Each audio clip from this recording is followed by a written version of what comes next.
Thank you for joining us for another adventure with Storytime with Sarah Ann, Stories for Children. Please be sure to thumbs up my video and don't forget to click the subscribe button as it's the best way to support my channel. Do we have our listeners ready? Let's go! Today we're going to read Peter Rabbit, Head Over Tail by Rachel Bright and Nicola Kinnear. If you have a copy, go and grab it and we can read along together. Once, beneath a hillside, drenched in drips of summer rain, lived a fellow quite amazing with a very busy brain. And if you look quite closely, I think you'll see him too. 2 ears, some twitching whiskers, and a flash of something blue. This is Peter Rabbit. He is handsome, young and smart. He's also rather clever, which is where our story starts. He was sketching in his bedroom in his big inventions book when a voice from in the kitchen shouted, "Children! Oh dear! Look!" Mama clutched the linens. "Just look at all this splashing. There's muddy little paw prints smudged all over my clean washing." Peter glanced, quite sheepishly, upon his grubby paws and thought perhaps, just maybe, he might have been the cause. "I'll help you," answered Peter.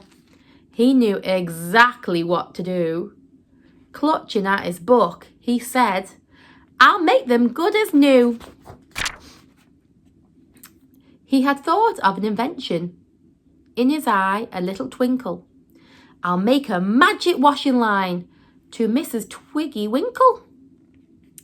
She was a laundry expert who did everything precisely. He was sure she'd do it for him if he asked her very nicely. She'd wash and press it in a flash, much faster than he could, and that would have leave more time to play, which in his book was good. So he called for Squirrel Nutkin, who came running with a grin. When he heard of Peter's plan, he was excited to join in.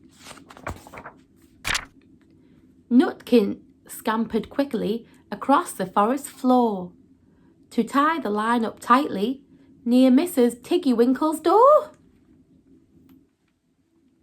Then Peter looped some ivy round the magic washing line and waited for a signal that would tell him it was time.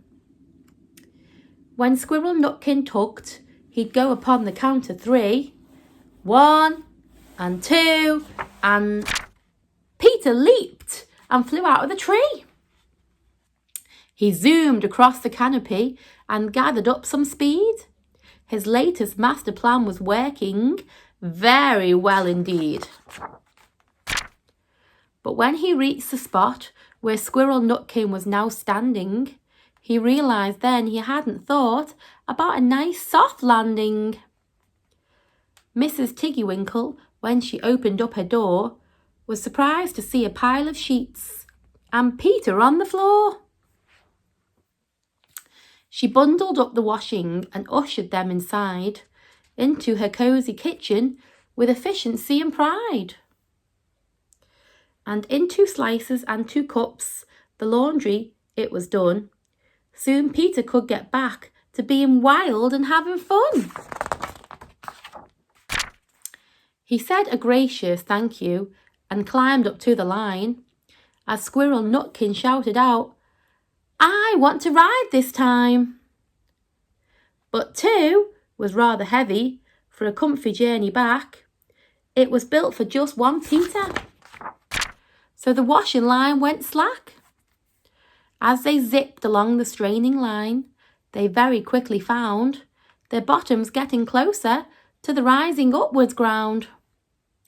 As problems go, this one came fast and rapidly got big. They crashed and bashed through leaves and flowers. bouncing ball of tails and ears, they rolled along the ground. No sooner were they way up, they'd be back upside down. All bundled up and spinning fast. It really was a muddle, one that kept on rolling them right through a muddy puddle. They rolled and rolled until they stopped at two familiar feet, probably the last ones Peter might have hoped to meet. And slowly, as the sheets unfurled, they showed a coloured mess. Peter thought about how best a rabbit should confess. But before the words had crossed his lips, his mamma rabbit gasped. Her eyes were huge, her mouth was wide, her paws were tightly clasped. Oh, I love them! Peter Rabbit! Brand new sheets for all the beds! Such pretty patterned colours, where you all will lay your heads. Oh. And everyone praised Peter for his very clever thinking, as Squirrel Nutkin shook his head, chuckling and winking. But later on that evening, Mama took him to one side to explain a job done carefully would fill him up with pride. Peter thought about her words and stretched up on tippy toes to say a whispered sorry with a kiss upon her nose. Tomorrow was another day. Who knew what it might bring? Well, certainly a chance to build an even better thing. He'd dream of new inventions he could scribble and create. Practicing is, after all, what makes a rabbit great. Good night then, Peter Rabbit. We'll let you dream away and see you on the hillside. Another wild, free day. The end. Thanks for listening. See you all again soon. Bye for now.